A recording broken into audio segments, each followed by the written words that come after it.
Katatapos lang ni Kuya AJ mag-close guys. Ang oras is 10:05 na po ng gabi. Mga ganitong oras nagko-close si Kuya AJ. So andito ako sa labas. Ganito po yung aming tindahan paggabi at saka pag naka-close na. Ayan po siya. So papasok tayo. May isi-share lang si Kuya AJ. Pasok lang tayo saglit guys. Doon natin tapusin yung ating usapan sa loob. Yan po.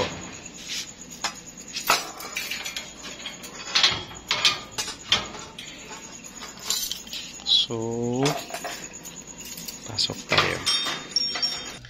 And finally, andito na tayo sa loob na aming tindahan guys. Naka-close na si Kuya AJ and pag-uusapan natin pala kasi may nagtanong, shoutout ko muna si Kasari Jean Asarce. Kung kasari ba siya, basta ka-guys ni Kuya AJ.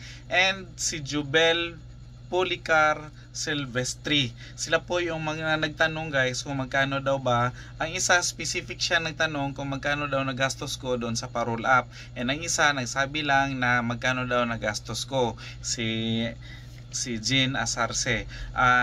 Pero alam ko parang winay ko yung kanilang mga tanong is parang doon sila sa roll up nagtatanong kung magkano. Kasi kung sa about sa pa-renovation namin, yung pagpa-renovate is hindi pa po na compute dahil hindi pa po natapos yung meron pa kaming part dyan sa may flooring na kailangan namin i-tiles and hindi pa kami nakabili ng tiles at saka nagpahinga pa yung aking panday kasi meron din siyang ibang pinagkaabalahan, so nagpahinga siya ng mga at least 1 week. So hopefully maka-resume na po siya dahil tuloy-tuloy ko na yung pagpa-tiles at saka ipagawa ko yung pintuan doon sa gilid para doon na kami dadaan sa gilid ng aming bahay, hindi na dito mismo sa kasanayan naming pinto talaga, yung malaking pintuan dito na nasakop na rin siya ng tindahan.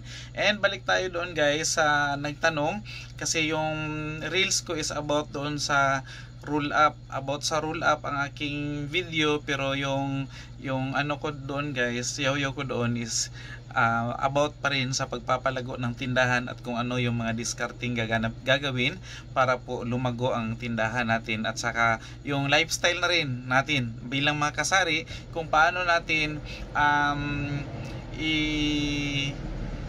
sanayin yung ating mga sarili-sarili para po makapag-ipon tayo at mapalago natin ang ating mga negosyo.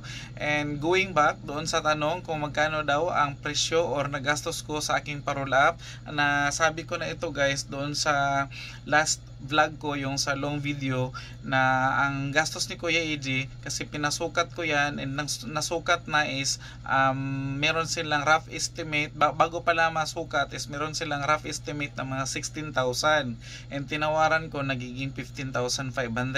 Yung actual na sukat na talaga is umabot po siya guys ng 15,000, so bumaba pa siya. And ganun po talaga kasi pagbigay mo ng sukat hindi siya accurate na sukat talaga, so meron silang ibibigay na rough estimate. Yun yung basihan nila ng masukat na siya, and yung actual na sukat talaga is parang bababa pa doon yung yung mababayaran mo. So nagastos ko lang is 15,000 po doon sa pa-roll up, and magandang klase na siya at saka legit yung installer, hindi po siya budol. Yun yung ko guys na kailangan natin checkin, tiyakin natin na hindi budol yung makuha natin yung mga installer, lalong lalo na sa mga ganyan, yung pa-roll up, yung iba-iba pang syempre kung kukuha ka ng panday, doon sa panday talaga na yung mga carpentry work or mga carpenter, yung mga mason, alam naman natin kung tayo kukuha, makakilala talaga natin. Sa aking case, si Bong yung aking panday, so kilala ko siya na hindi kami mabubudol dahil magkapit-bahay lang kami, and siya po yung gumawa nitong tindahan talaga namin. Nung pa-renovate, siya na rin yung kinuha namin para at least kampante tayo guys, na hindi tayo lukuhin at hindi tayo tigbason, o sabi ni Saya pa tigbason sa mga materyales, although kami naman yung bumibili ng materyales talaga, and yung ginagawa namin dahil malapit lang naman din kami sa hardware, paglabas mo hardware na, so pa konti-konti lang yung binibili namin, so hindi naman gaanong talaga yung kung ano yung gagamitin, dahil mostly sa ginamit namin sa renovation is yung ano lang, steel matting at saka yung mga tubular, and yung pintura sa labas yung kulay gray kasi yun yung pintura namin, at saka yung puti. So yun lang ang the rest. Siguro given naman talaga na mahal talaga yung labor, so sa labor ka matatamaan talaga kung hindi ka masyadong magastos sa materials, dahil renovation lang naman, at saka kung ano lang yung mga ginamit mo, doon ka matatamaan talaga sa labor, kasi mahal talaga ang labor ng Panday sa ngayon. Sa ngayon guys, mahal talaga, lalo na mga skilled na mga Panday. Yung meron silang skilled, ibig sabihin meron silang specialty, magaling sila sa welding, magaling sila sa mason, magaling, yun yung mga tinatawag na skilled. So pag skilled yung Panday mo, mahal talaga yung palabor, so doon ka tatamaan. So maswerte yung mga yung mga kasari na asawa nila marunong din magpanday, marunong magmason, marunong magwelding, dahil hindi na sila magbabayad ng labor, dahil doon ka tatamaan sa labor. So yung Panday ko is 1,000 per day, and saka yung kanyang helper is 600 per day yung kanyang labor. So imagine ka, ganun ang gagastusin mo sa Panday pa lang or sa labor pa lang. So 1,600 per day. Aside na yan doon, except pa doon sa except pa pala doon sa mga materialis na gagamitin. Pero yun naman talaga, pag may gusto kang ipagawa, kailangan mong gumastos. Kung gusto mong maganda ang resulta, kailangan mong gumastos na medyo worth it din doon sa gusto mong mangyari, o doon sa gusto mong output na magiging kalabasan ng iyong ipapagawa. And yun lang yung yun guys, yun yung sa pa lang, yung sa pa-roll up pa lang, yun yung 15,000. So nagdagdag nila ako kunti para doon sa gumawa na tao, kasi kawawa din, nag-umpisa sila alanganin sa lunch. So pag Pinoy ka, at saka kung may meron kang tawag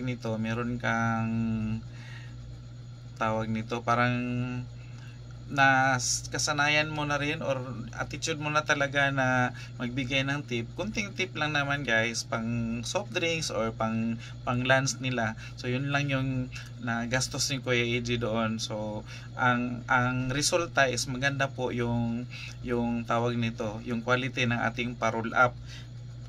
Natagalan lang si Kuya AJ guys magbigay ng update, dahil meron tayong mga pinagkakaabalahan, and last Sunday nga pala, kahapon, kasi Monday ngayon, so kahapon nag-celebrate tayo ng simple lang na Father's Day, and belated happy Father's Day pala sa lahat ng mga tatay, mga daddy, and lahat ng mga ina na tatay na rin, at saka sa aking mga kasari at mga kagayas, belated happy Father's Day sa lahat.